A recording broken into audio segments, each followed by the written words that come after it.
The fundamentalist market paradigm was the result of thinking, not practice. The reversion in the 60s and 70s back to an 18th century Smith model of the invisible hand came because a group of right-wing intellectuals worked very hard to persuade the world and eventually got people elected in England and America, like Ronald Reagan and Mrs. Thatcher, who implemented a set of ideas.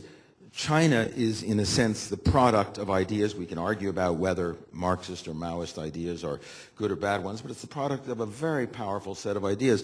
So underrating ideas or saying, well, let's not talk, let's get down to the practice. My whole point is that the paradigm is what stands in the way. The thinking is what stands in the way. And of course, I understand that you're perfectly right. I don't really mean that Copenhagen to say, oh, Barber's got a point. Let's talk about sovereignty instead of global warming. I mean, that's of course not. But my point is, until we are thinking about the paradigms that surround what happens in Copenhagen, it's unlikely to be very successful. And I think you just put your finger on it beautifully when you said that it's not just domestic politics, it's democracy.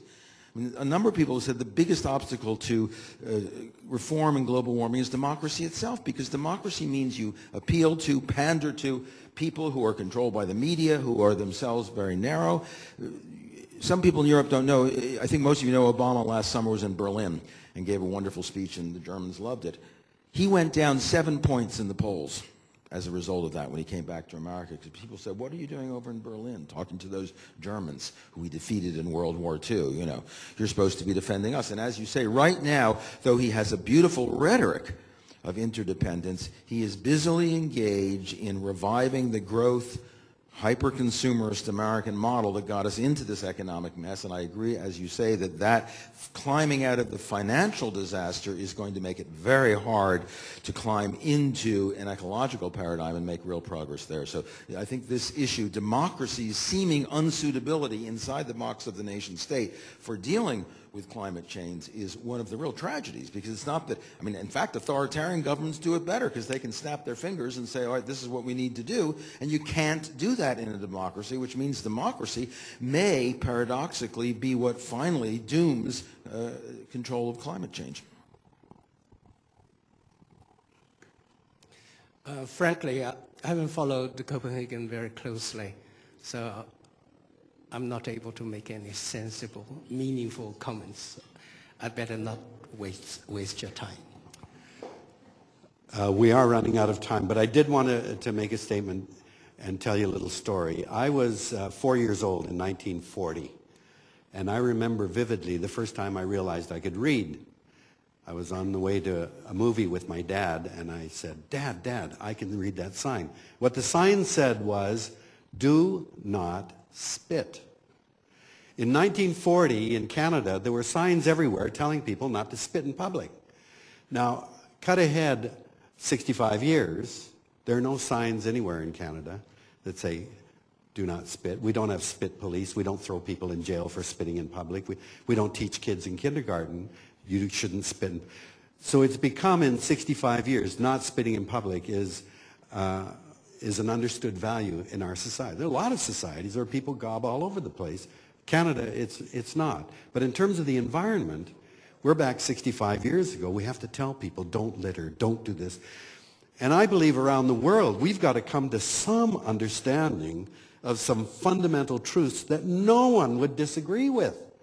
And that is that we are, and I said this in the session yesterday, I don't want to sound like a busted record, but we are biological creatures. And if we don't have air for 2 or 3 minutes, we're dead. We need water. We need food that comes from the earth. And we need energy that comes from the sun. If we don't come to an understanding that those are our most fundamental needs, we're in trouble. If those kind of needs become a part of a whole political, economic dispute, then we're in trouble. So the fundamental lesson that we've got to go to Copenhagen with, and obviously we don't have enough time to do that, is to come to some common agreement about what we all understand is a genuine bottom line. And again, to do a little ad, that's what I tried to do when we started our foundation. I wrote a book called The Sacred Balance, Rediscovering Our Place in Nature. And I said, we can't go on using the economy as if it is the bottom line that's going to dictate everything. We are biological creatures, we're social animals, we're spiritual beings, and why don't we define our real needs and then ask how do we build a society and an economy on top of protecting those needs. I think that's the challenge and what we need. I'd love to talk about geoengineering that Don raised, but let's go to a youth here that wants to, right here. Where's the mic? This will be the last question, I'm afraid. Hi, my name's Sarah Walpole. I'm from York. As far as I'm aware, I don't have any grey hairs yet. So when you talk about temporal independence, so I think that's quite relevant to us as perhaps a younger generation. And that makes me also think of the term intergenerational equity. Sort of I'm coming more from the health equity background when I'm looking at these kind of climate change issues and thinking of climate change as a health equity issue. Basically, in your discussions so far, you haven't convinced me. You know, I'm from a younger generation, and therefore I really need more of a kind of, I need to know that something positive is going to arise in the future, and all I'm hearing is that we're not going to make it. We're in a catch-22.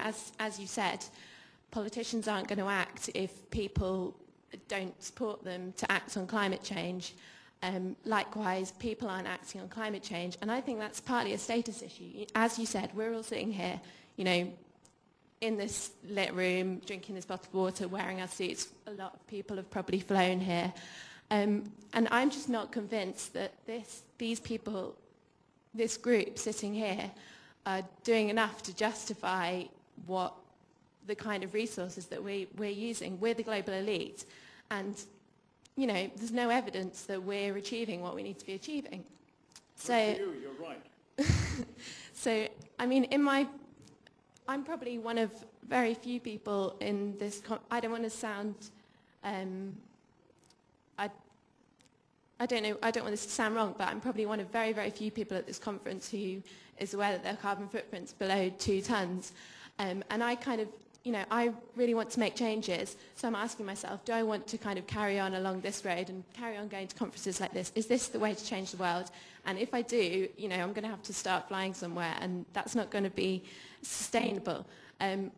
So I guess really what I wanted to say is I think we need to look from the other perspective. We need to start to kind of set more of an example of, I think it's a status issue and an equity issue, and I think we need to set more of an example of how people can live a lower carbon lifestyle and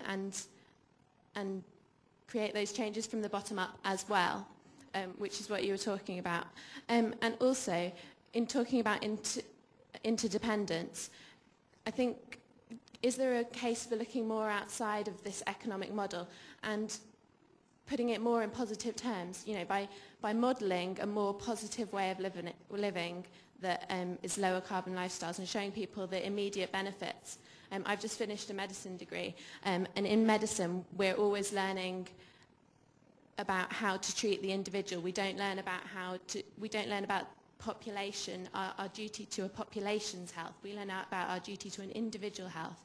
So this is happening on every kind of level of learning. We're learning about individuals, not interdependence. So I guess I just wanted to ask, how much can we model a more positive way of living that shows an interdependence in what we're doing, and in these kind of discussions, how can we model something that people across, that doesn't make us an elite and a separate one, but that sort of brings us closer together